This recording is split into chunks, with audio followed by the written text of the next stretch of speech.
What's up, people? It's another edition of the New Breed Podcast, the world's best brutal new death hard slam grind thrashcore metal show. I am one half of your hosting duo, Jay Horsecow, 6 Moscow Mules deep. With me, I have my partner in crime, the notorious TIM, Tim Anderson Jr. Go Phils. Tim, how's it going? I'm about 6 vodka seltzers deep, so let's do this. Fantastic. And joining us from around the other side of the world, from the future even, we have the host. This is a crossover episode. We have the host of one of our favorite podcasts, the Bacio Death Trip.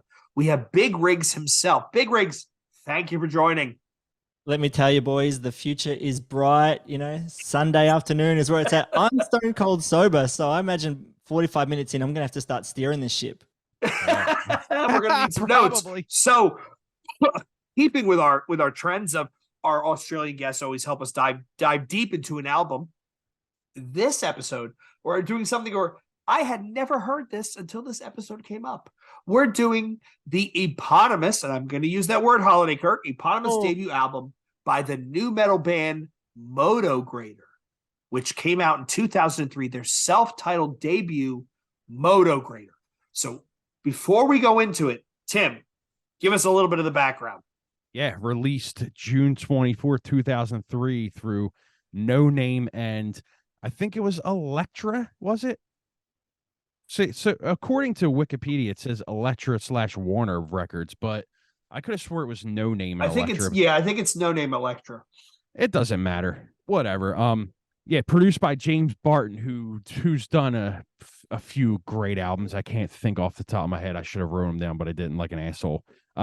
This was the only record that Ivan Moody was on. So if you're familiar with Ivan Moody, Five Finger Death Punch. Everybody knows who Five Finger Death Punch is. Let's be fucking honest here. I know who they are, but I don't drink enough Monster Energy drink to really exactly. Just punch a hole in your drywall, you'll fit right in. I wear my beanie low enough under my eyebrows to really get into the Five Finger thing. But like I remember like hearing their name, like, oh, let me check them out. And they're like playing like huge arenas. I was like, oh my God, they're a big deal. It's like Disturbed. I sort of blinked and suddenly Disturbed an arena band, and I was like, do you guys know they're bland as shit? Like, are you hearing what I'm hearing, guys? And everyone's like, we don't care, we want to see David Draymond.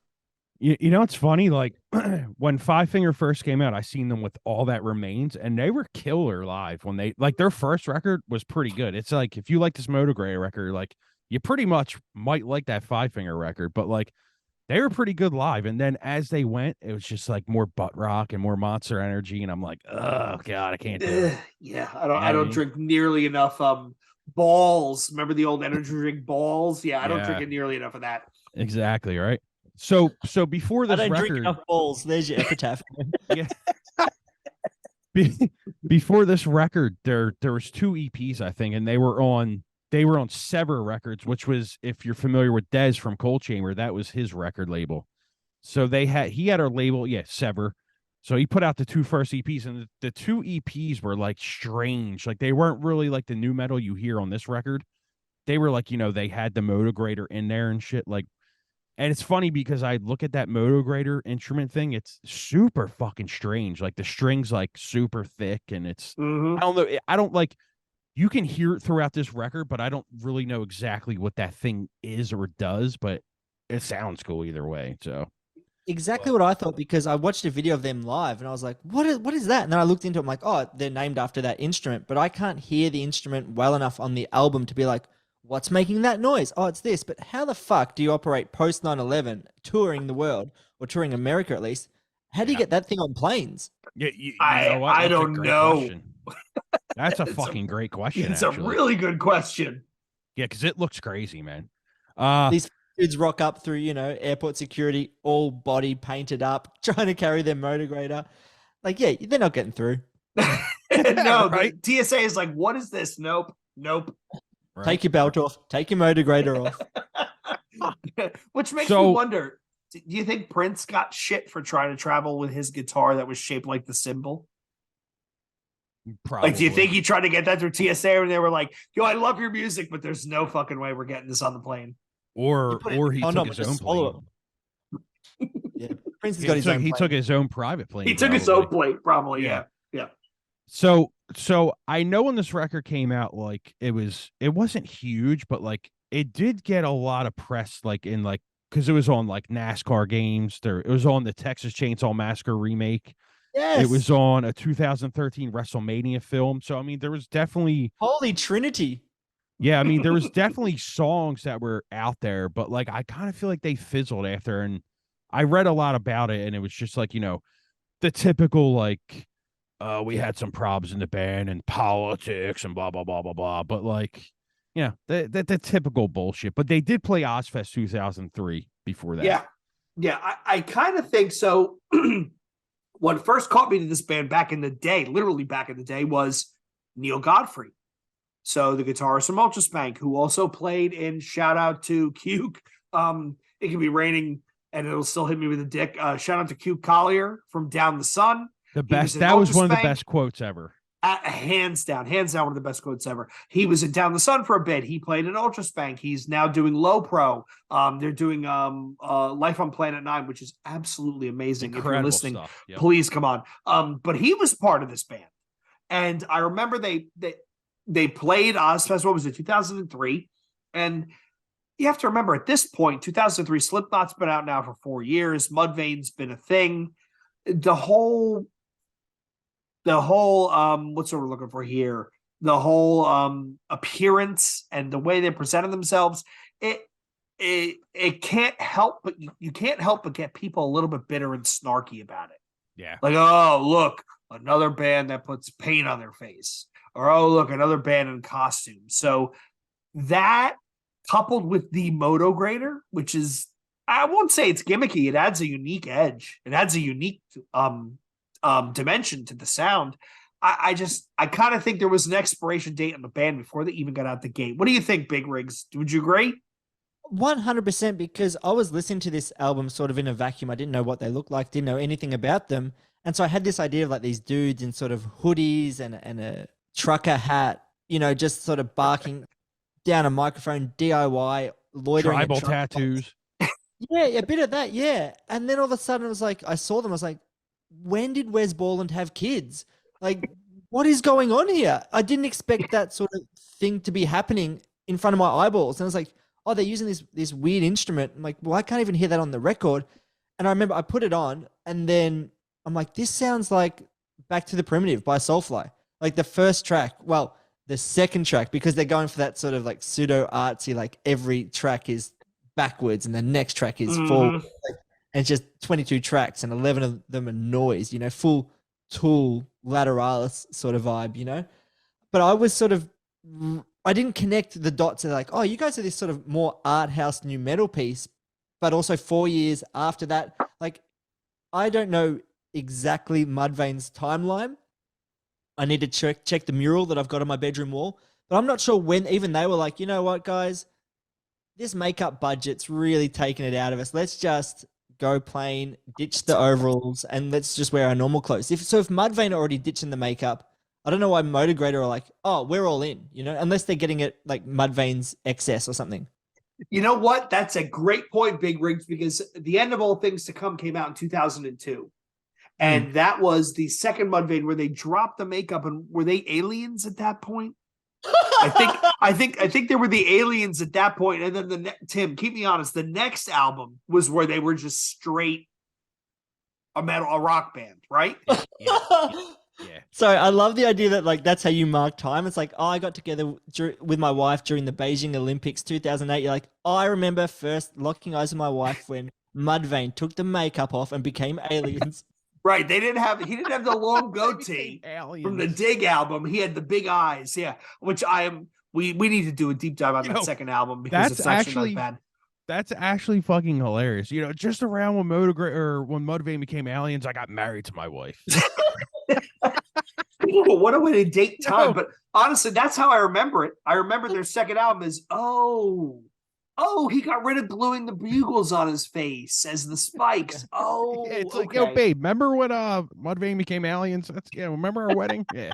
That's so back to this album. So this is the first time I've ever heard this album. I literally have never heard this before.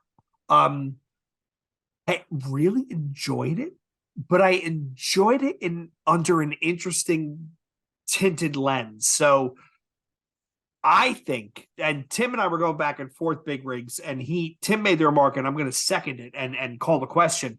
This is the perfect gateway nu metal band. Absolutely. This album. It's perfect for that. You nailed it on that one. I agree, because you start with your Soulfly sort of sounding stuff, and then there's a brief sort of 2 tracks that sound like Slipknot. Yep. And then it sort of goes into a bit softer, and I really get the vibe that like there's 1.5 members who really love Tool's Undertow. And they're like, look, we gave you the first 8 songs. Let me sing like Maynard on Sober on these next 3 songs. And they're like, fine, you know? And then you've got that song, No Name, where he says like, the darkness will remain. And I hate that. I hate it so much. That's the song I'd already heard, because I heard it on Bacio Death Trip when I was looking for floaty bands. And floaty bands are bands that like have like heavy riffs, but the singer does whatever they want over the top. Floor would be a pretty good example. Like these soaring choruses, but they don't lock in. And I know on your Glassjaw episode, you talked about sort of Daryl and those big choruses where he's locked into the music, you know, and you've got the singer, whoever it was on Motograter, this No Name track where it's like, the darkness will remain. And they're just trying to creep in. It's like, no matter what the riff was, that's what you were going to say. You're not listening to the music, you're floating above it. But at the start, if I played like the first track, which is, I think, Suffocate from memory, and then I played that No Name song, you're like, oh, is that the same band? It's like, yeah. And it kind of gets watered down as the album goes, which means as an album that could lure you into the deep, dark forest that is nu metal. You know, it's like there's enough breadcrumbs there to be like, I didn't like that song, but I like that. I was like, well, if you like that, then you're going to love Down the Sun, or you're going to love Linear 77, you know, or Primer 55, or 36 Crazy Fists, or any other band with numbers in them. No, you're completely right on that. Like now that you said that No Name track, I could just hear it in my head. Yeah,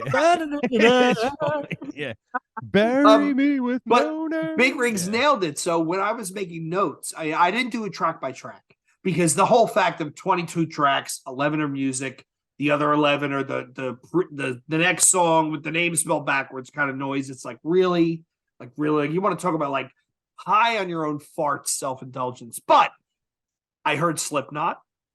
I heard Late Stained. I heard Break the Cycle level Stained, not Tormented, not the second album, but the Break the Cycle, the one where they got huge. There's some good put together rock songs on this album. To the point where I had it playing and I was working, and I would look over and go, this isn't bad. What is this? Oh, okay. Like Collapse is a perfect song for what you're talking about. Yes. Some of the, and we all know that I'm a big second half. I'm a big B-side guy. Some of the stuff on the B-side was actually really good, to the point where I think maybe if they hadn't done 22 tracks, maybe if they had done, say 13, 5, maybe 5 or 4 noise tracks and the rest real songs, this would have been a much more targeted album. What do you think, Big Rigs? I 100% agree. Like the first Suffocate, where he's like, you know, you're nothing to no one. It's that vitriolic sort of vibe. Also, just to break it down, you're nothing to no one would suggest that you are something to someone, you know? You're nothing to no one, which means you're everything to people. You know what I mean? Like that feels weird, but it's like, whoa, they're coming hard at us here. And then you listen in a bit later and he's like, oh, I'm a piece of shit. I'm scum. I'm just a poster for what you shouldn't be. You know, that was from Wrong. It's like, dude, fucking, what's going on? Are you all right? They really swing from like, fuck you to like, I'm a piece of shit. And there's these songs about like being betrayed by friends and how friends stabbed them in the back. And I just thought, pick better friends. Like, do you know how many friends have fucked me over in the last decade? None. Like, absolutely none. Sure, real estate agents, hire car places, they've fucked me over. But they're strangers. My friends aren't doing it because I choose them carefully. You know, if I just think if you're still writing all these songs about like friends stabbing you in the back, take some accountability and maybe don't hang out with them. You know what I mean? Yeah, and you know what? You actually hit on a really good point. One of the stereotypes around nu metal is it's, oh, my parents are terrible, my friends are terrible, everybody's terrible, they all treat me like shit, blah blah blah blah. And the pendulum swinging the other way is bands that are over aggressive because they're trying to get past the fact that my friends are terrible, my parents are terrible, blah, blah, blah, blah. This album, they do kind of work the rocker, where there's some songs where they're bemoaning the fact that they are surrounded by terrible people. And then there's other songs where they're overly aggressive to make up for the fact that they're surrounded by terrible people. And it's like a band that was, I don't want to say they were throwing everything at a wall and just trying to see what sticks, but they were trying to grab all these different things that were in the nu metal bucket and just pulling out a whole bunch at the same time and trying to figure out what worked. Yeah, I sort of came to this realization on the soon-to-be award-winning podcast, Bacio Death Trip, where it was like realizing that you were a target demographic for these labels and being like, I'm 14, I'm in a regional town, I'm white. I don't really have many problems, but I really wish I did because I'm pretty bland otherwise. So yeah, I've got some problems and no one understands me except this band. And this band are underground and no one listens to them. It's like, oh, that band that's headlining Woodstock 99. Yeah. That band that literally has sold millions of records. Yeah. No one knows them but me. They're my band. And just sort of coming out of that sort of haze when you're 29, 33 and being like, oh, there were so many like Limp Bizkit fans or Stained fans or whatever, I wasn't nearly as alone as I felt, but fuck, those record labels capitalized on that shit. Like they saw, they're like, these kids have disposable income and they're easily led. Hey guys, what do you reckon? And then you've got Motograter who are just like a few years behind that, and they've seen the industry, they've seen the paths they can take. And I feel like that's more of an active choice. I reckon Korn, the bands like Korn, Limp Bizkit, maybe Orgy, sort of stumbled into a lot of that stuff. Whereas it seems like a conscious effort from Motograter to be like, we need a fucked up instrument. We can't figure out how to use turntables. Let's just bang some chains, and we need makeup, and we need big choruses because that's working for Disturbed or that's working for Seven Dust or whoever it might be. So I know it feels like a conscious choice and doesn't feel. I can't believe I'm saying this, as earnest as something like, $3 bill or follow or something. What a way to spend your Sunday. But you're right though. I mean, you're right. The Motograter typically replace the bass, and I'm a big bass fan. I'm all into the low register, and if you're gonna do kind of goofy shit to get to that sound, hey, I'm all in. But I think that after listening to this album, I listened to it actually 5 times over the course of 3 days. I kept listening to it. And I think that if they had maybe picked, they had this giant whiteboard of all these different components that go into a nu metal band in 2003. If they had just picked a couple and ran with them, they might have been exponentially more successful. Like, do we want to do the makeup or not? Do we want to have the weird instrument or not? Do we want to be the kids that were picked on or the kids that were aggressive because they were picked on? Do they want to be the long songs? Do they want to be the short songs? Like, do we want to do the gimmicky musical interludes, the segues, or do we not? I think there was an opportunity there where if they had just created the script and stuck to it, they would have been huge. What do you think, Tim? Because you were a fan back in the day. So what am I missing? Are you OG Motograter? Yeah. I was lucky enough to hear this way back when it came out, and I mean, we did a top 20 nu metal episode, and this was personally in my top 10 nu metal albums of all time. I think, like Jay said, and we talked about this, it's the perfect gateway nu metal album. This is a record for kids. Like, if you listen to it, like, it's heavy, but it's not too heavy. It's poppy, but it's not too poppy. It's, you know what I mean? Like, it's like a young kid could listen to this and be like, wow, this is really cool. And like, they start following the gimmick and stuff. And then as they get older, they see the heavier stuff and they see bands like, maybe they go from Motograter to Five Finger, then they go from Five Finger to, like we said, all that remains. And they go from All That Remains to like a Black Dahlia Murder. Like, I think it's the perfect gateway record for a young person to get into because, I'm born in 83, so I was around when Korn came out and all that stuff. So to me, the gateway is Korn, and then I go into the heavier stuff. So I think, like, even if a kid that's 16 heard this record right now, they're going to fall in love with it and try and relive them days like, oh, what else was out back in 2003? But, like, I at the same time, the mask thing, I see what you guys are talking about, but I think for young people, that's a cool thing for them because they're like, I want to be that guy and maybe I'm going to start a band and do all that stuff. So it's it has its perks for them, and I understand why they did it and stuff, but I do agree with the whole thing where, like, if they did things a little different, like Jay and you guys are saying, then yeah, it probably goes in a better direction. But if you think about a Five Finger kind of had at first, they were putting on like a little bit of that makeup and shit as well. So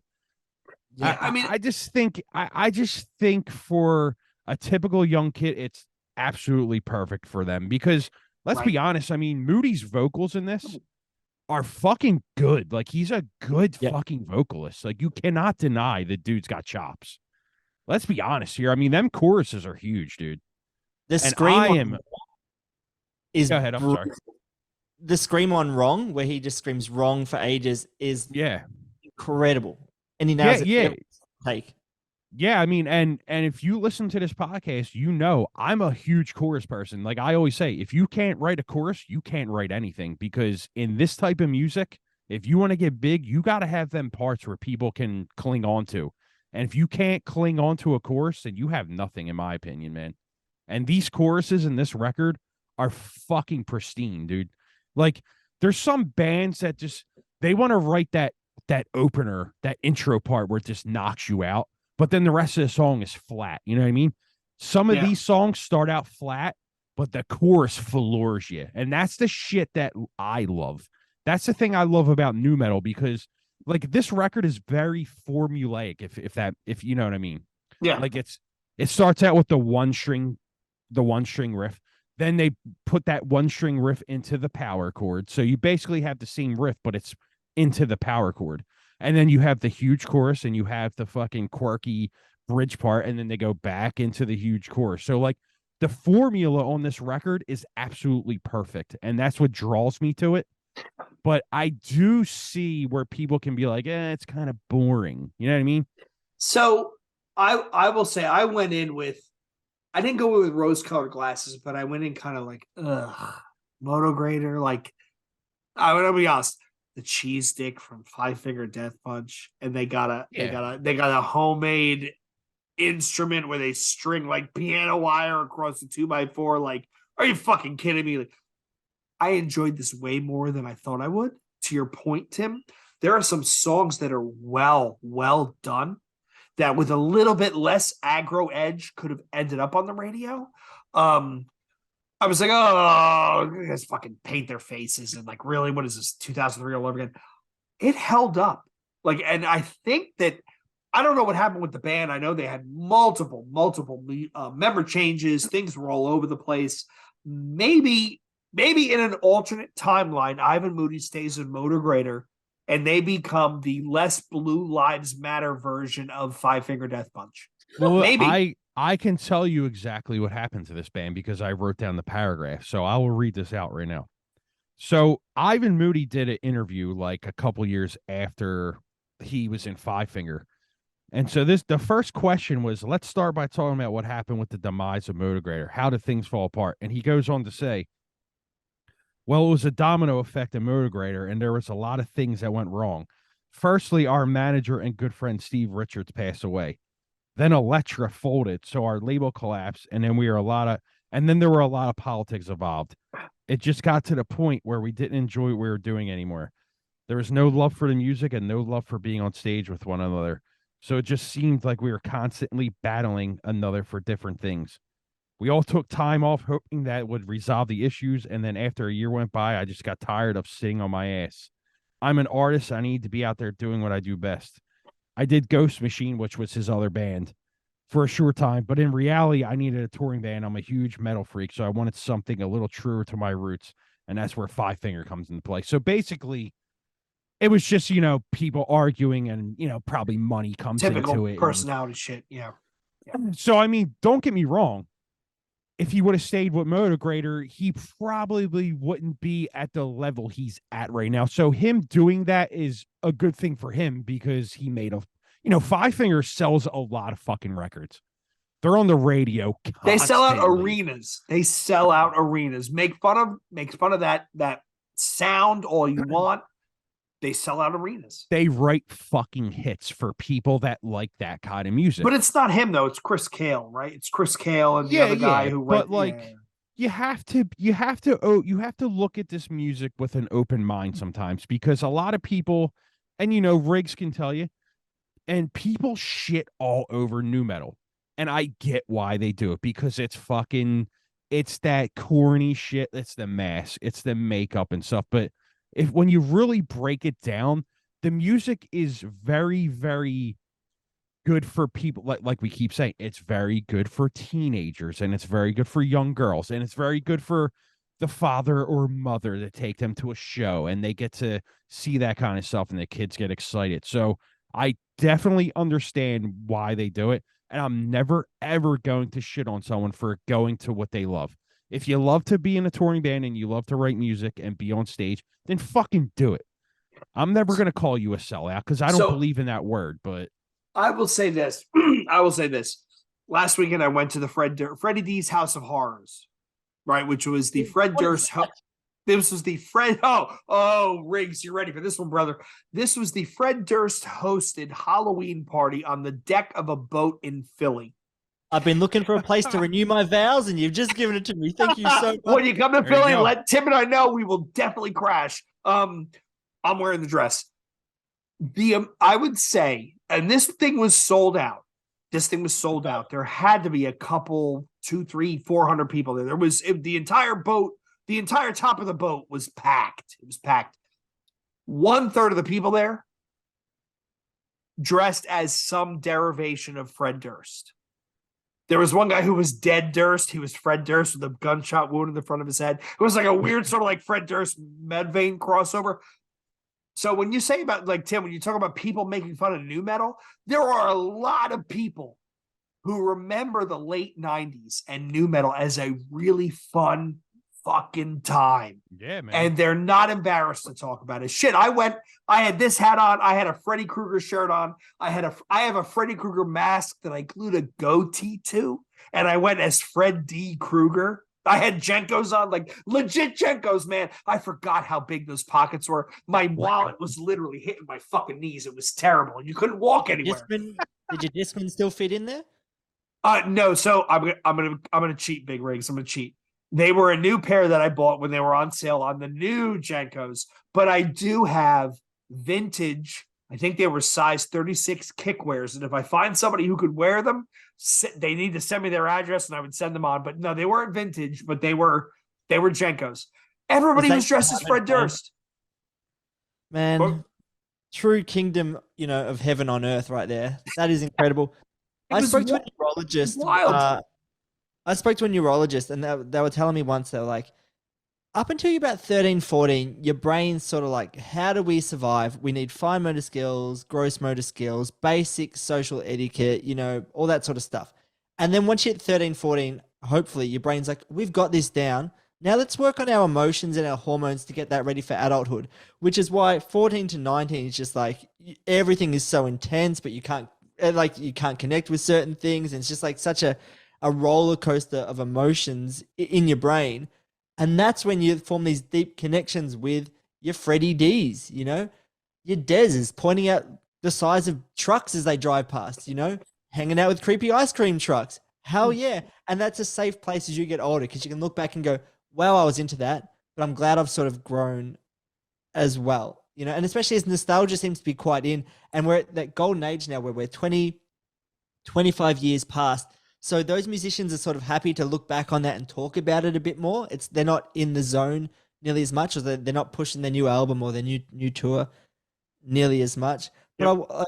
I think I need to, sorry to hog the mic, but I think I need to personally sort of rethink what a band is, because I still have that idyllic version of when I was like 14, like they must be brothers and they must love being with each other and they must put everything they want into this band and they want it to be their career.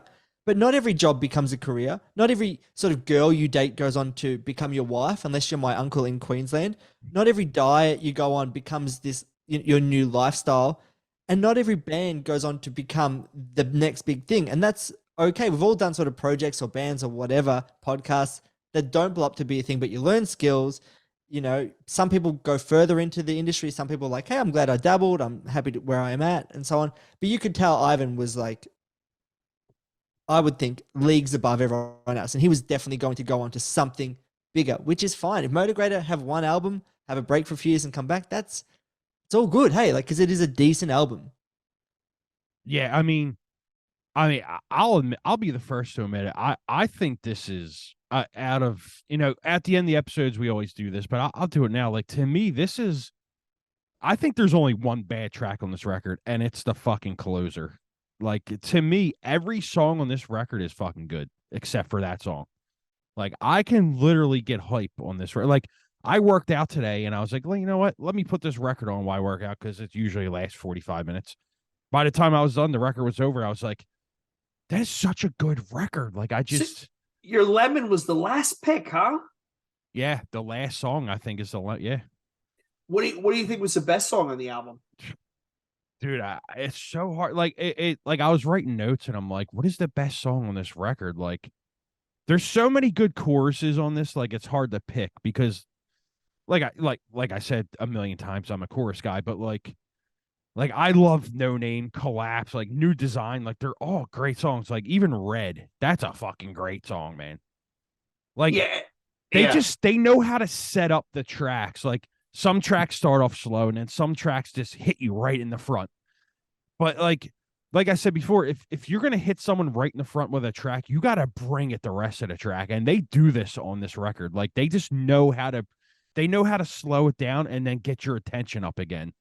Because there's a lot of bands in nu metal that, like, they give you that opener, and it's like, oh, dude, that's really cool. Like, Nonpoint will do that sometimes. Like, they'll bang you right in the front, and then it just gets stale as fuck, and you're like, come on, man. Nothing is worse than a weak B-side. Nothing. Yeah, dude. Like, don't hit me in the front and then not hit me in the back. Like, you gotta keep it consistent. And I think the biggest thing with this record is every song is consistent, but that closer, that closer kind of. One of the things that lost me about this album is if you take out all the noise, it's still 11 tracks, which is a long album. And I mean, maybe that's 2022 J-Brain. Excuse me, right? Where I'm used to grindcore now, and we can't pay attention that long anymore. But what if instead of 22 tracks, which is really just 11 songs, what if they had cut it down to the 9 best songs on the album? How much tighter would that have made the album? I mean, I don't have a particular best song or worst song. I actually really enjoyed this. To surprise myself, I really enjoyed this, listening to this. But it did it hits a note and then it maintains. Yeah. So it didn't get like, holy shit, that's the best song on the album, or oh my God, the song is terrible. It was just, it hits a note and it comes across. What did you think, Riggs? What were your was there anything for you that stood out? Best song, worst track? What do you think? On my notes, which I wrote in blood on my bathroom mirror backwards, I wrote they don't rush the tracks. That's good point. Very good point. Songwriting, which is why that part in No Name really like jumped out at me. It was like, bro, you've been patient this whole time and pretty in the pocket, and then it's like, darkness will remain. It's like, oh, get back in there. Like, they actually don't rush their tracks, but also they don't overstay their welcome. So from memory, the longest track is what, 4 minutes 15, or by the last track, which is probably like your token like 8-minute song or whatever it might be. But 7:44. Yeah, they're welcome. Yeah, and they don't rush. And I'm like, these are actually pretty decent songs. Like, there's no incredibly abrupt changes that you might find on a Mushroom Head album or even the Down the Sun self-titled release, So I think it was okay. Context is everything. So let's be really honest about the machine that is New Breed Podcast. This wasn't the album we were originally going to talk about, and we've been talking about this for a little while. And it was going to be Linear 77, and I was on a long haul flight to London, and I was just like listening to this Linear 77 album. It's like reading a page of a book and then going, I didn't take any of that in. So you read the same page. That's what I kept doing with Linear 77. I just kept staring, Yep, me too. The headrest in front of me. And I was like, I don't know what the fuck I'm going to say about this. And then you're like, hey, do you want to do Motograter? I was like, God, yes. And so I put that on. I was like, oh, this is actually something. I'm happy. I feel upbeat. I feel joyous. This is great. Would I have felt that way if we started with this? I hopefully yes. But I think it was compared to Linear 77. I was like, I got nothing to say about these people. Dude, you're 100% correct. When I was listening to that Linear record, I was like, I just it have to was it message numb? these guys. Was it Yeah. numb? I It don't was remember. numb. Yeah, it was numb. I was like, I just have to message these guys and be like, I'm sorry, but this record is fucking trash. Like, I'm sorry. It's just bad. Like, and you talking about staring at the headrest, that was me. I'm like listening to the tracks and I'm like, I can't get into this. Like, I can't write anything about this record because I say, just what's going on? like I don't it. hear anything. I hear silence and noise all at once. I don't know how they've managed to create a piece of art that evokes no emotion. It's a true masterpiece in that realm. Yeah. You're 100% correct in that. Like, it's like you listen to it and you're like, okay, you want to be Incubus, but like, you don't. Like, what are you doing here? But this record, I go to it, I'm like, oh, I'm at peace. I'm like, yes, I'm at peace. Like, I like it. And here's where I got thrown off. The first Lineage 77 album, which is not like any of the rest of their catalog. What was it? Too Much Happiness Makes Kids Paranoid. That I really enjoyed. That was solidly in the Incubus censor, almost snot realm. And I was like, okay, good. And then you said, okay, well, let's do Numb. And then I listened to it and I was like, this is kind of fucking kind of dicey, but but honestly, what made me really change my mind was I couldn't find any history on it. Yeah. And that's the thing. Like, if you can find history on an album, you can have a pretty good conversation. And I couldn't find shit. And I was like, yeah, maybe that's not a good sign. Speaking of history, though, yeah, you got to be like the biggest fan to find anything for that. Yeah, and I just had my Linear 77 back piece lasered off, so I'm not even in it anymore. Speaking of history, though, I looked up Motograter were voted the best band of 2003 by Hit Parader. Now, that's the same year as The Darkness's debut, Deftones self-titled, Evanescence blew up, Linkin Park released Meteora, you got Lamb of God releasing As the Palaces Burn, fucking Saint Anger, may I add, and you're going to tell me Motograter were the best band of that year? Also, Radiohead, yes, White Stripes, Mars Volta releasing albums, and you're going to say Motograter. So they had some fans, they had some backing. Some people were like, this is our band for the year. Yeah, but and it makes you think, like, where do they come? Where does that come? Because like the first, like I said, if you listen to the first two EPs, they're nothing like this at all. Like, this is a huge departure from that. So where do all of a sudden do they get best band of 2003? Because it's funny you say the Hit Parader thing, because I literally have that in my notes, like Hit Parader. I remember Hit Parader like it was, you know, it was the shit. Then. Like, you used to go to that and Metal Maniacs to get your metal information. Yeah, so like, you make a great point. Like, how do they, like, how does that happen? Because some of the records you named, because I didn't go back and look at what came out in 2003, but like Lamb of God back then was fucking huge. Yo, As the Palaces Burn was a monster. Yeah, I mean, like, monster. I mean, it's just crazy because, like, I could see if Revolver said that because that magazine was trash, but like Hit Parader was Revolver, hit us up, we'll bring you in the show.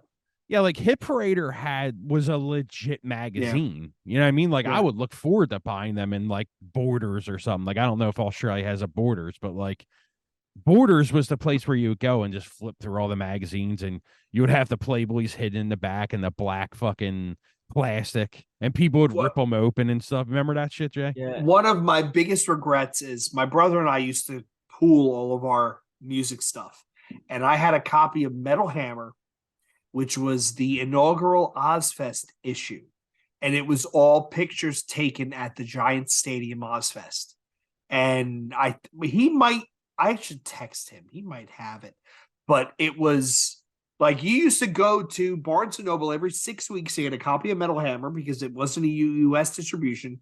You used to get Kerrang, you used to get Metal Maniacs, you used to get Hit Parader, and that was how you found new bands. Aside from reading the liner notes, which most of our younger listeners are listening going, what the fuck are liner notes, right? Like, that's how I found Plastique, that's how I found Lungs, that's how I found Tribal Disco Noise, a lot of that early proto nu metal. That's where you got it. I'm sorry I'm rehashing stories, but I've told this one before. The way I found bands was because my uncle was a hacker really early on in the 90s when computers were just sort of hitting shelves. And as a result, he got us a burner. We would sort of burn PlayStation games. He would chip them, and that was our sort of racket. And so in my first year of high school, what I would do is I would go to a CD store, I'd buy a CD, and I'd go take it home, burn it, listen to it. And if I liked it, I'd keep the album. But often I'd just take the album back to the store and say, my mum bought this for me. Can I exchange it for another one? I don't like it. And like, yep. And then I'd take that CD, burn it. The next day, go back to another CD store and say, I don't have a receipt because mum got this for Christmas. I actually don't like it. And I would do that 30 to 40 times until I found an album that I liked. And I still remember the albums that I kept from that.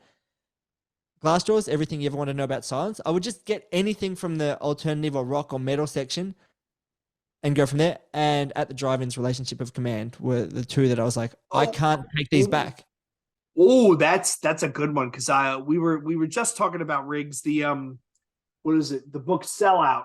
I have it sitting over my shoulder. You can't see it. Where they talk about like how At the Drive-In got signed, and was one of their famous performances was Big Day Out in Australia, where they played like 15 minutes and then ran off the stage. Yeah. And there was just, it was kind of disaster. Tim, what was the name? What was the name of the CD shop in the mall where they would let you listen to it before you buy it? Hot Topic? No, was it The Wall? Oh, The Wall, yeah. The Wall. Yeah, you would get the sticker. Yeah, so you put a sticker on a jewel case, and if your CD broke, you could just literally bring back any CD you wanted because you just switch out the jewel case. Like that was the dumbest thing ever.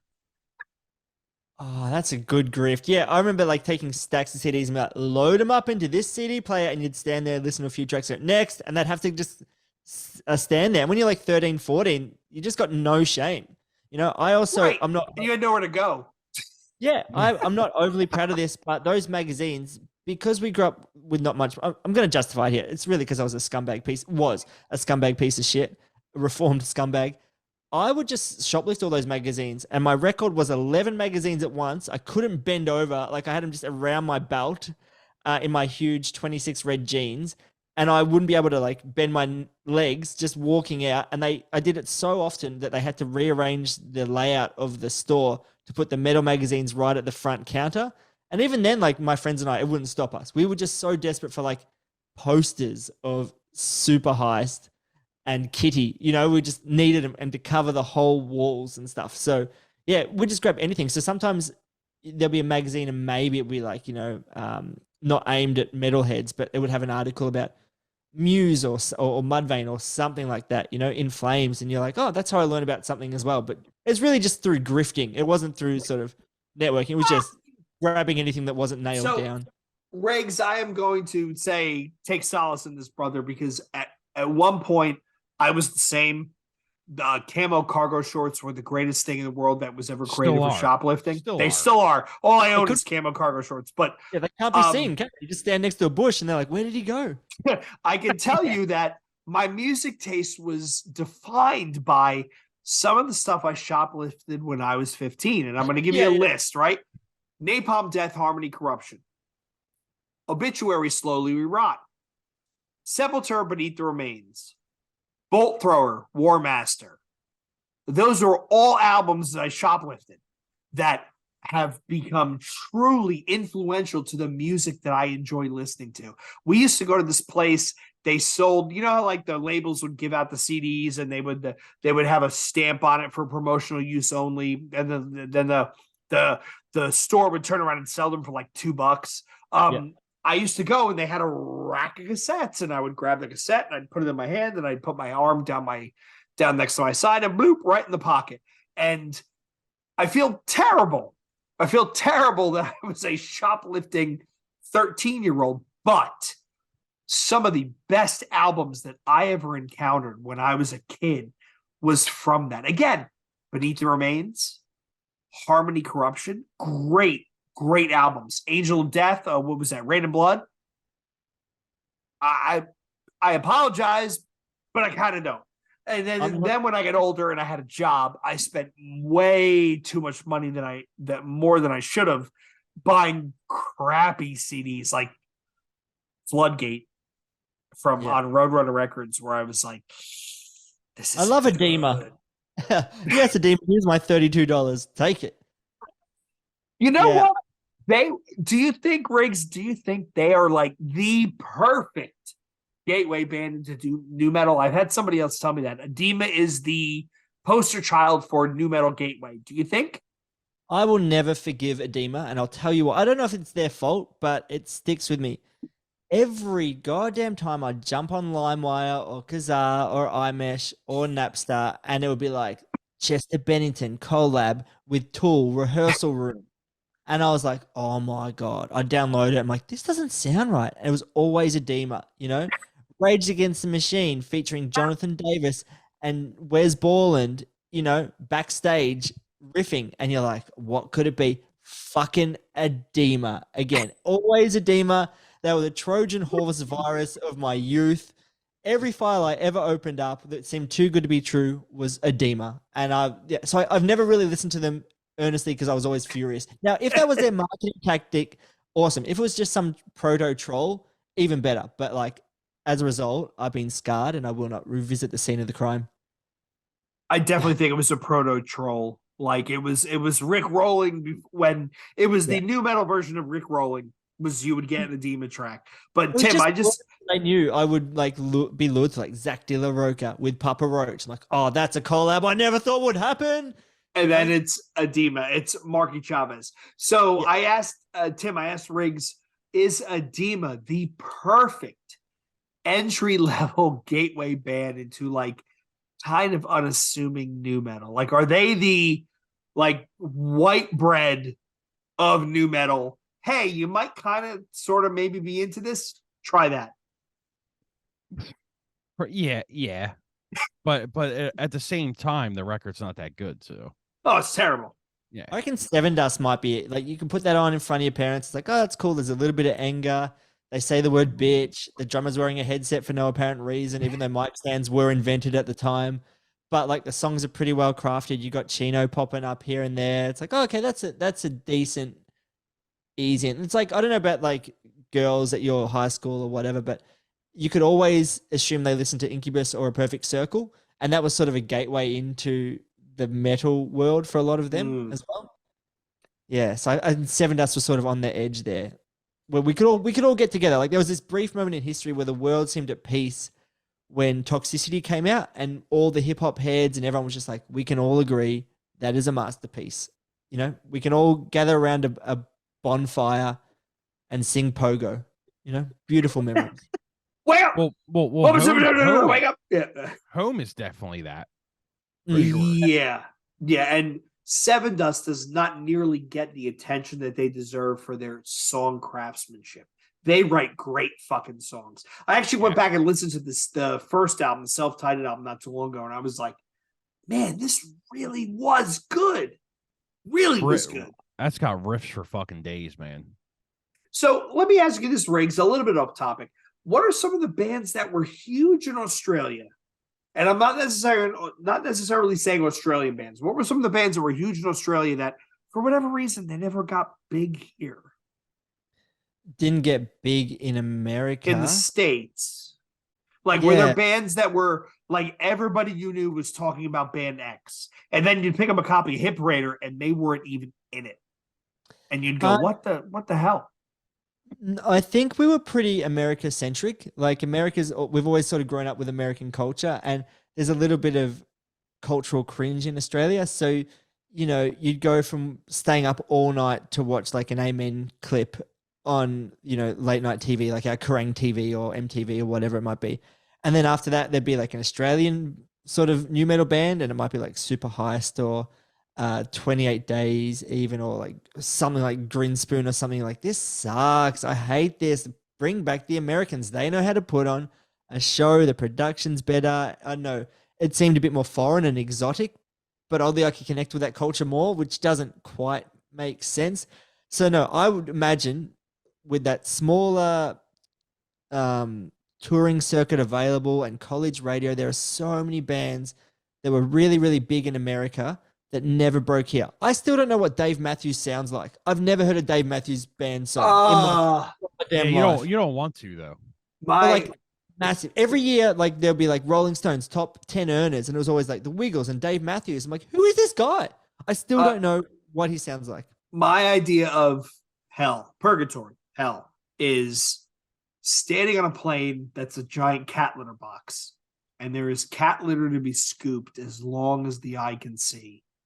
And as I'm scooping this cat litter for eternity, like Sisyphus, Dave Matthews is playing on the Muzak, and it's like Tripping Billies or something. It's their fans are terrible. So Riggs, let's pivot the conversation. Let's talk about your show, right? So let's talk about Bacio Death Trip.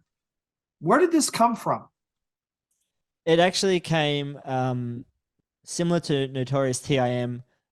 A lot of I do a lot of exercise because I'm an elite athlete, and whilst my heart rate or physical appearance may not indicate that, or my lung capacity, mentally I am, and I was doing so many long runs. And when you sort of are going hard on a run or on a really long run, mentally you need something that because you don't want to active listen, but you can fall back on and you're like, here comes the chorus, I know this.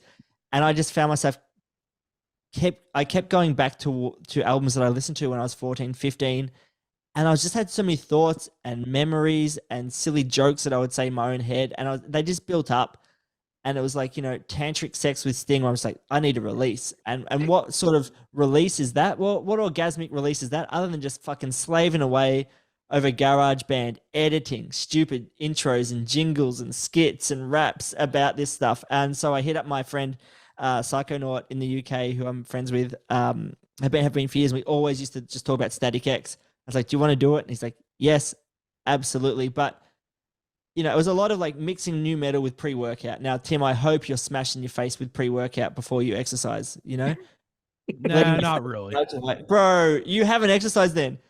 When your eyeballs start to itch 27 minutes in, that's when and pair that up with Got the Life. Oh my gosh, or Spine Shake. Oh my God, man, you will reach new heights. And so I just loved talking about that stuff via WhatsApp with my friends. Like, let's do a podcast, and yeah, it's soon to be award winning is what we say. How many people are on it? Just me and my co-host, because organizing other people is a pain in the ass. You get Australians who just hog the mic, and ramble. But also we've had a few guests, but we keep it really, really simple. And yeah, it's just sort of our opinions and stuff. But really, it's a lot of long-winded, long run-ups to jokes and pre-recorded little dumb skits. Not for everyone, but I suggest you all listen and donate money somehow. If you are listening or watching this episode and you enjoy what Tim and I talk about in the nu metal realm, you definitely should check out Bacio Death Trip. I just listened to that last episode you did with the concert promoter, and it's fascinating. Right? Again, that we before we started recording, we talked about the geography of Australia, and Americans don't necessarily realize how big Australia actually is. So listening to someone who's talking about booking tours and listening to the POV or the perception of bands that we kind of just think just they're big and they just kind of do their thing, it is really different, and it gives you a little bit of not only humility but a little bit of perspective about how we think that this band is kind of meh, but then they go over to Australia and it's like, yo, these guys are over in Australia, let's party. And it's kind of wild. It's a different world.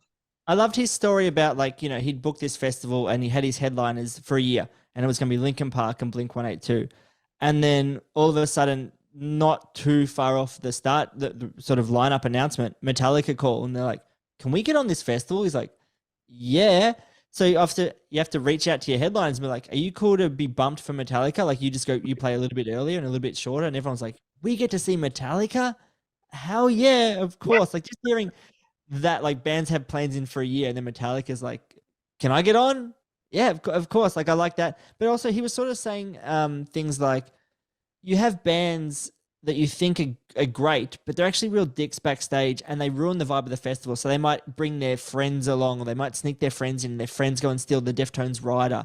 Or one dude tried to fight one of the members of the Deftones because he thought they were hitting on his girlfriend because they're drunk and they're not festival experienced, but they're a great band. They bring people, but he's like, I'm not going to work with those people. I don't want to work with those bands. So even just being professional, they might put on a front on stage like they're chaotic and it's a shambles and who knows what's going to happen, but it's actually a well more finely tuned machine than you would realize. Like, some of those backstage stories were quite interesting, I reckon.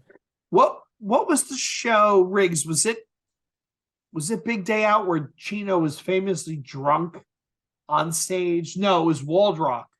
It was Waldrock in Belgium, where he was famously hammered, fought the security guard before he got out on stage, and his in between song banter was definitely just somebody wasted talking shit. Okay, I thought it was Big Day Out, but Deftones are an interesting band. I don't know about you guys. I'm interested to hear, but like I'm seeing them at a festival in December, and I love them, but they never hit live for me, especially the festival scene. Yeah. And I'm just like, Chino going and just like grabbing his pants, pulling him up, and then like sort of scooting over to the other side of the stage, and I was like, they just don't nail it live. Yeah, it's funny because like being my favorite band, like I rarely go see them because they're pretty fucking boring live. Like you're 100% correct on that. But like at the same time, they've always been like the studio band to me.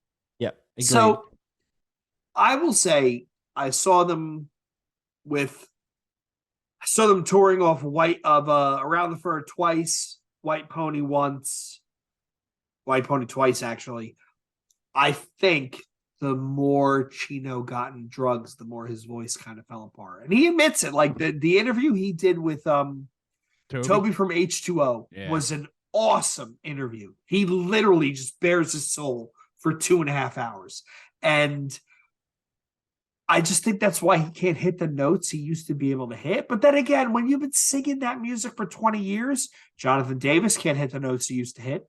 Neither can Corey Taylor, right? The only guys who can are the guys who literally do Corpse Grinder, who does fucking gutturals for 20 years. Well, I don't know. That's all it's ever done. The Corey thing's is a bad example, actually, because I think he's just as good now, to tell you the truth.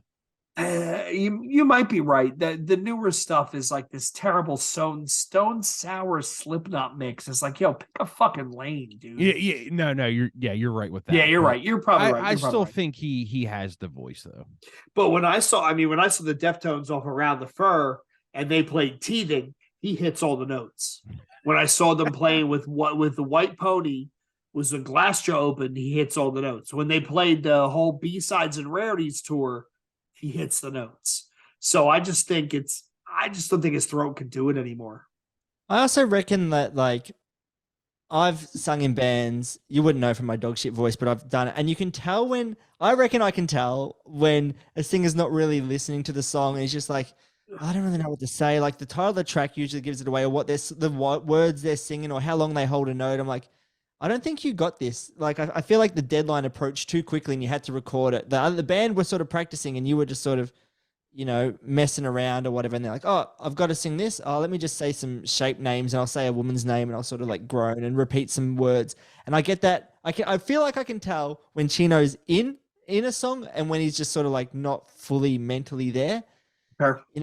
I don't know. And it definitely started to happen post White Pony, I reckon, when they got a bit more shoegazy, and then it's like, oh, we're doing these covers of like Duran Duran or whatever, and it's just these like watered down, mediocre things of I think Self-Titled is one of their best though.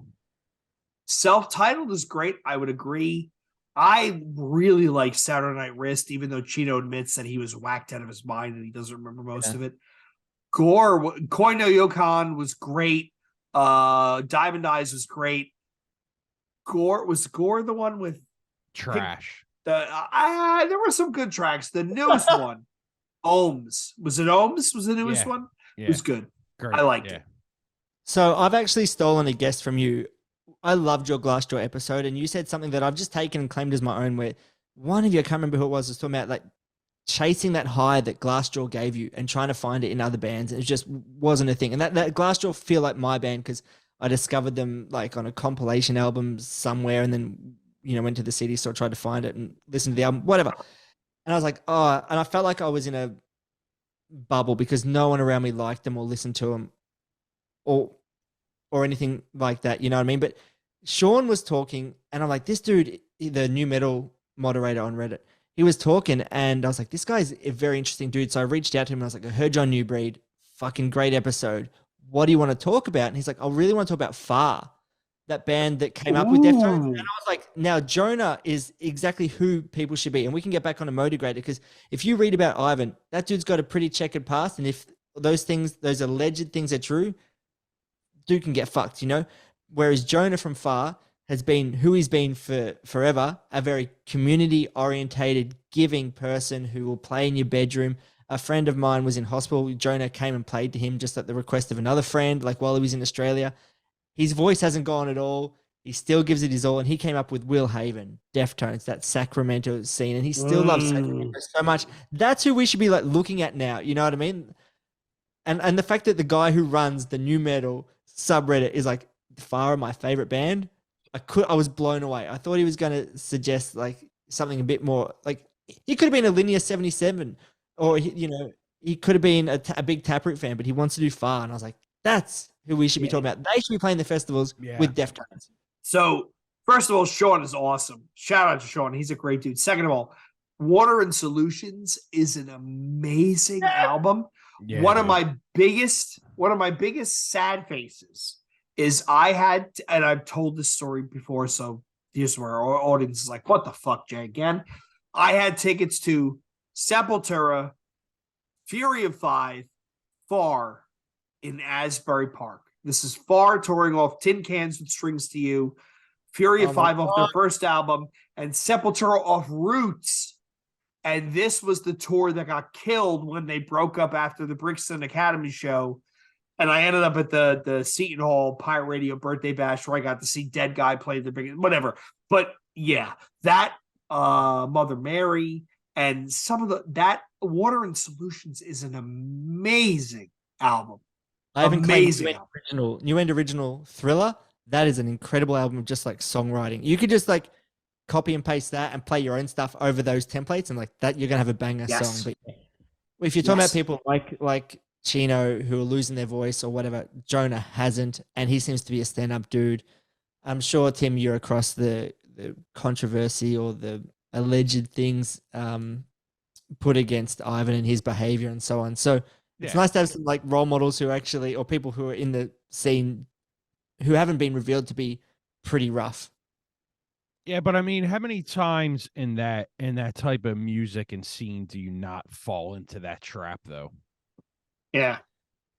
It's pretty hard not to, because if you're touring the world and you're, you know, you got the money to do it, it's kind of like, I could drink tonight, and then the next night be comes, a bit of an asshole. Yep. Yeah, the next night comes, you're like, fuck it, what's one more night? You know. Let's talk about Riggs just brought up, right? Will Haven. When I saw Will Haven the first time, it was in Asbury Park in the Stone Pony. It was Deftones, Limp Bizkit, Will Haven. And Will Haven was playing El Diablo. And I thought that shit was terrible. I thought it was terrible. When they played for El Diablo? Hold on. The first show, I saw them back to back. It was a Saturday night in Asbury Park with Limp Bizkit and Deftones. It was a Sunday night at the Troc in Philly with Will Haven, Limp Bizkit, and the Deftones. I bought the CD leaving the Trocadero Sunday night, and I thought, these guys are fucking amazing, because I didn't like it when I first heard it because it was so foreign. And yet they make such unique music that when you think about, so anybody who's listening, right, go back to El Diablo, go back to $3 Bill Y'all, and then go back to White Around the Fur and put them in a playlist. Those three bands all sounded nothing like each other. And it was an awesome experience. And going back, I'm like, fuck. The first night, I'm like, this band sucks. And the second night, I was like, this band is fucking awesome. Well, you're getting three different perspectives, though. You're getting three different soundscapes at the same time. You know what I mean? Yeah. But I mean, my point being, the first night I saw them, I had no idea what I was looking at, and I didn't like it. The second time I saw them, I kind of had an idea, and I thought it was amazing. You Americans are so goddamn spoiled. Like, yeah, sure. If you break an arm, you go absolutely. You have to declare. We go bankrupt. Yeah. You get 5 holidays a year with your job or whatever. You know what I mean? You're actively discouraged from joining any sort of union. But far out, you're like, oh, I'm just going to the park to see 6 of the best bands that I've ever heard, just hanging out, playing a show on a random Tuesday. Like, we would have had to have tickets for like 9 months in advance at least, drive 2 hours to see a lineup even like a quarter as good as that, and you're just like, yeah, whatever. Back to school tomorrow. I'll tell you what, though, I'd rather be able to break an arm and pay nothing than to see that, though. I'll tell you that fucking much. I don't know. So Riggs, let's pivot the conversation. What are some of the bands that you're listening to now that you're like, yo, this shit is good? Like, people need to check this stuff out because these guys or gals or whomever should be huge. What's some of the newer stuff you're listening to where it's kind of caught your ear? I'm not the person to ask for that at this current point because I'm so deep in Bacio world where like we sort of have a schedule for the next few episodes and I'm just listening to those albums on repeat. And so much so that like I wouldn't know what I would listen to now anyway, but I really struggle with the newer metal releases. I think the production is also similar. Like they've sort of reached the gap between the floor and the ceiling is pretty small.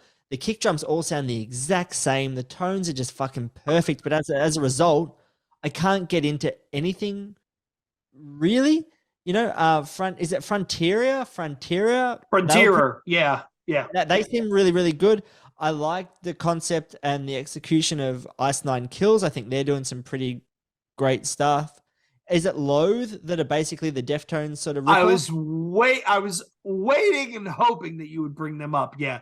I think they're with I personally think they're the band that takes the Deftone mantle and says, hey, Chino, Stefan, we're going to take this and go this way. Yeah. I think that last album is great and the next album is going to be fantastic. Yeah. Yeah. I've got a friend, Ez, from the band Space Goat, and she's always pushing like Spirit Box and is it Spirit Box is fantastic. Yeah. Notfest is coming to Australia next year, and I'm not stoked on that lineup at all. It's like Parkway Drive, Amon Amarth, like that sort of stuff. And I just don't really care, but I'm still going. I'm taking my wife. It'll be her first like metal festival. We're just going to people watch and check out the vibe. But yeah, I'm not listening to too much new stuff. I find like anytime I'm listening to interviews with bands for research for the podcast. Like it's sadly all consuming. Like it is an absolute labor of love that is, taking over my eardrums. Okay. Is Parkway still the biggest band there, though? Yeah, probably. They Not just did this really cool thing. I don't know if you can find it in America, but they did this thing on Australian Story. Just this program where they sort of sat down. I haven't seen it yet, to be fair, but where they talk about how their music sort of helped with push that toxic masculinity vibe, how they weren't treating each other right. It was more focused on mental health of a touring band than the actual stuff. And apparently that got them a lot of new fans and brought them to a new audience. I've seen a documentary of them where they seem like great dudes. Like what I imagine people think of when they think of Australians is like they're just driving along like, let's get in and surf over there. Yeah. I was literally just going to say that.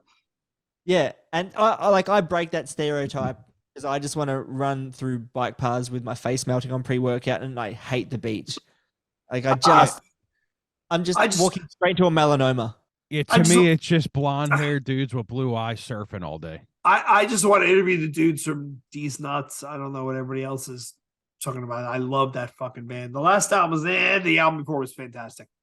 I'm stoked that Sunk Lotto are back. I saw them recently and they were fucking top level. Like, I don't know how you don't perform for 20 years and get better, or 15 years. I don't know how your voice gets stronger after not really using it for 15 years. Incredible. We're seeing the same thing here, Riggs, with the band Stepa, who they were a third tier nu metal band that never got any play. The nu metal Reddit basically willed that back into existence, and now they're doing demos and new recordings, and it sounds really good. Yeah. What's an episode you've done on an album that did a lot better than you thought it would? Like where you're like, oh my God, we've tapped into a whole heap of fans here that we didn't know this band had. Down the Sun. Yeah, Down the Sun. That thing gets hits constantly. Hands down. Constantly gets hits and comments on that episode. Like I log in, it's constantly hits on that. Wonder what it is. Because it was the record that they only did one, and it's like mysterious and shit like that. So people don't really understand what's going on with it. And they were super heavy. They were in the same lane as Slipknot, but they, like Tim said, they did one album, they disappeared. two vocalists. It was all the nu metal pastiches, but none of the cheesiness. Like they were legit heavy, and we still get a ton of traffic on that. And if they all got back together and did a song, I'm pretty sure it would be huge. We talked to absolutely. We still talk to Cuke all the time. He's a great dude. Like he is funny as fuck. He's hilarious. He is one of the funniest people I met. But they've kind of poked around of doing some stuff. Who else? Who else have we poked that dude at? from Down the Sun went early on face tattoos, didn't he? Like that's really yes. And apparently he is an interesting guy. We asked Lance, we're like, hey, or Luke. Was it Luke? I call him the wrong name and he just laughs at me. He's gonna be like, yo, Jay, you're such a dick. We talked to Cuke and he was like, yo, that guy's just out there doing his own thing. He is what he is. We get a lot of hits off that. Well, sorry. If I went to my high school reunion and they're like, Big Rigs, what have you been up to? Haven't seen you for 25 years. And my answer was, just doing my own thing. I am what I am. Everyone's like, you've been in jail. Like, that's obviously what's happened. Like, what is going on? You're up to something sketchy, you know? The best answer is just like, I've had kids, because then no one really gives a shit anymore. But like to be like, I am what I am. Same shit, yep. I will say this, Riggs. One of the things Tim and I have realized after doing some episodes is Snot was a hugely influential band that nobody realized how big they were until they were gone. Well, there's another episode that gets huge hits. Yeah, the John episode. Yeah, the Fonnestock episode is huge. They were so influential and they were so unique. And that last song they did, I swear, it's one of the best nu metal songs ever recorded. And we still get people coming out of the woodwork saying, hey, that was a fantastic episode. You guys really nailed it. John was the nicest dude. And it was kind of cool. Our most popular episode by far is still our Straight Up episode. And I think in part because I go into graphic detail about losing my virginity to the Straight Up compilation. A beautiful moment. Which song? I gotta know. Like, which song was it? The Fred Durst one? Was it the Millions of Dead Cops one? Which one? That's the way. I'll get into that. But like, it's so funny that like, it's so interesting. Sorry, I should say. Fred Durst has lost a friend, and he's like, all right, what do you got to say about it? Pour your heart out. And he's like, oh, you punk, step the fuck back. He was like, wait, what? You know, it's a longer story, but it wasn't a track. It was a 3 CD rotation CD player. You know those ones you can put 3 CDs in? Yep, in the carousel. Yep. It was Seven Dust, Home, A Perfect Circles, Murder Nom, and Straight Up. And it went for so long that we got through each album twice because both of us were so sunburnt from the big day out seeing System of a Down the day before. We couldn't really move, so we're just sort of like gyrating a little bit. And yeah, I remember listening to Angel's Son twice, being like, my God, when is this going to end? God, that sounds like Tim. Were we having this conversation before we started? Yeah, my first time I got friction. Oh my God, I can't imagine. I can't imagine listening to fucking Maynard sing Judith twice. Yeah, usually it's the first time and it's 30 seconds later, right? No, man, this was like I rivaled Sting. It was crazy. Hey, you did tantrum without tantrum. All right, sorry. So I know you're trying to wrap up, but Tim, are you saying that the first time you got friction was to A Perfect Circle or Straight Up? Oh no. It was probably like some stupid ass like club bullshit or something. I will share that I had a college girlfriend that she lived with one other girl and 2 other dudes, and whenever I would come up to visit and we would do the thing, she would put music on. You don't even get through the chorus and you're done. But here's the thing. She at one time she put on the Armageddon soundtrack. And when I heard I Don't Want to Miss a Thing, I got up, condom and all, walked over and turned it off. And I said, I am not having sex to this song. And she looked at me and she went, okay. Oh my God, what a way to end an episode. So Steven Tyler, it wasn't my virginity. It was Steven Tyler yelling in the background, I don't want to miss a thing. You were watching Independence. Ben Affleck with his plugs. So let's take this bad boy home. So first of all, we want to thank Riggs from Bacio Death Trip for coming on. We've spent literally 6 months trying to get this episode scheduled. So we want to thank him for coming on. This has been awesome. Check out his podcast. We're going to put links in the show notes. I want to thank everybody for showing up again. Find us at newbreedpodcast@gmail.com, newbreed_podcast for Twitter and Instagram for all of your listening needs. We have a Facebook group. Please hop on and join the conversation. We're going to put links to Bacio. You definitely want to check out Riggs' show. In the Facebook group. That's what I would suggest. What'd you say? Talk about the song you lost your virginity to in the New Breed Facebook group, you know? Oh, that would be a great. I'll start that thread. And see what happens. Jay's going to put Celine Dion. Oh, I don't want to miss a thing with Steven Tyler in the background. I'm going to want to kill myself. Shit. All right, so everybody, thanks for tuning in once again. And until next time, this is New Breed Podcast saying peace. Thanks for having me. See ya.